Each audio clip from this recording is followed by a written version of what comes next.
Well, we're talking about the gospel and country roots of rock in this unit. And gospel shares a lot of the same traditions that we talked about with the blues.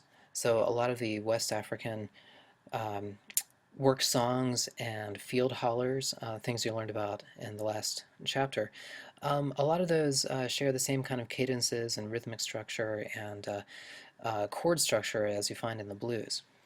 Um, but it was a group called the Fisk Jubilee Singers that helped to popularize spirituals in the late 19th century. And they were performing all over parts of the United States and Europe, but they were originally from Nashville. Um, there were also soul singers like Sam Cooke and a guy named Johnny Taylor from Memphis. And when you talk about gospel, you can also talk about doo-wop. And doo-wop was made popular in New York and brought to New York audiences by a group called the Ravens. In Baltimore, there was another group called the Orioles, and they were named after the state bird. Now, with country music, we usually think of that as being, kind of down-home, southern, hillbilly music, but the origins, of course, uh, are from when the British settlers came to America. And they brought uh, dance forms like jigs and reels and things like that and settled in the southern United States.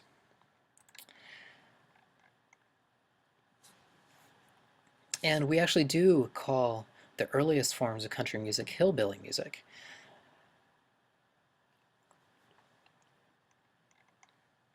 Hillbilly music developed from several different musical styles. During the 30s and 40s, a style called Western swing became popular in Texas. But it also took stylistic elements from blues, the swing bands, jazz, and gospel as well. And pretty soon, it was popular all over the country, including places like California, where it was popularized by a guy named Spade Cooley.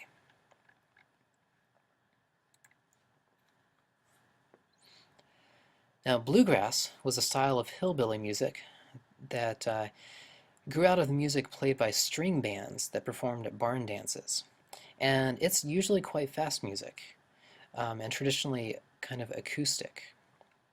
But there's also honky-tonk music that is not necessarily always acoustic, and honky-tonk music is named after um, the bars that were also known as honky-tonks. And so the atmosphere is naturally much noisier and much more boisterous. But it's, of course, Nashville that is known as the home of country music, even today. So I hope you enjoy this chapter and learn a little bit more about the roots of rock music.